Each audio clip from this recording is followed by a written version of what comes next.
as I said, congratulations. Thank you. Harkins Theaters moviegoers in for a treat with this. I have to start, though, with the actual knock. How many knocks did you go through? How did you know it was the right knock? And who actually is doing the knock? I was curious. That's so funny that you say that. You know, on the stage when we were actually making the movie, there was someone outside, one of the ADs was knocking. And then in the post-production process, we put in one knock. We're like, that's not threatening enough. And right. Yeah, and then the cadence of it was the most important, that it be very even and that there'd be no emotion in it. So there's 7 knocks that are very, you know, hard to read. My name's Leonard. Well, it's nice to meet you, Will. You know, this is such a great film.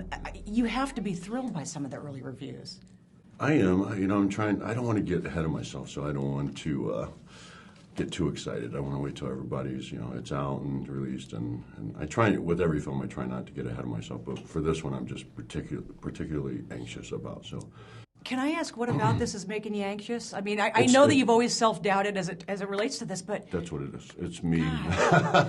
Because it's a different type of performance for me. You know, it was like a serious, dramatic role, and I don't know how people will receive it. You know, I hope that people love it, but I just don't know. I think they'll love the film. It's me for selfish reasons. They're gonna love you, I promise. You know, what's harder though, when you're already nervous about something and your character displays, I mean, that's the cool thing. You see your face close up expressing fear, regret, torment, anxiety. Like, there's a gazillion things that you pull off. What's the hardest emotion to pull off in your opinion?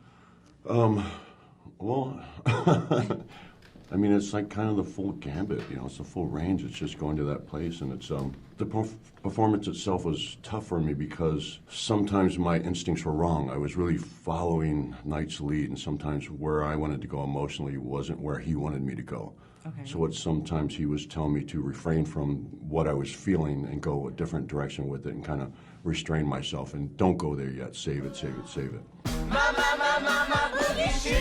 I left the theater not only thinking about the film, the performances, yours and everybody else's, but also Boogie Shoes, which sadly is not going to be out of my head for quite some time.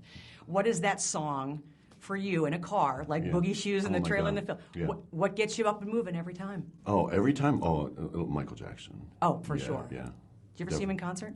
I did not. Oh, no. I did, you know, I didn't see all my favorites. Like I hate even saying this out loud, but I never saw Michael Jackson. I never saw Prince. I never saw George Michaels. And it's just, you know, it's like brutal because these are all the people I loved growing up, and I just never got the chance to see them live. We're not sacrificing anyone. Not now, not ever. Even if it means the death of everyone else in the world. Yes. It's fascinating, the concept of who to believe, because you start one way, you watch every character kind of take in what they're hearing differently. Some make shifts. The whole movie, you're trying to figure out is it possible they're telling the truth? Who's lying? When was the last time somebody literally changed your perspective on something? Whoa, what a question. What a question. You know, I often find when I think about an argument or something, or somebody's doing something that I find, how could they do that? How's that even possible? I try to think of it from the other perspective, as clearly go, how is this a rational action, you know, in light of this? And even, you know, when you're thinking about crime and something really heinous, you're going, how, at the core, what is that? And oftentimes that brings empathy, which is interesting. It's surprising, but it brings empathy, and the great advisors remind me of that. I will ask for the last time. Will you make a choice?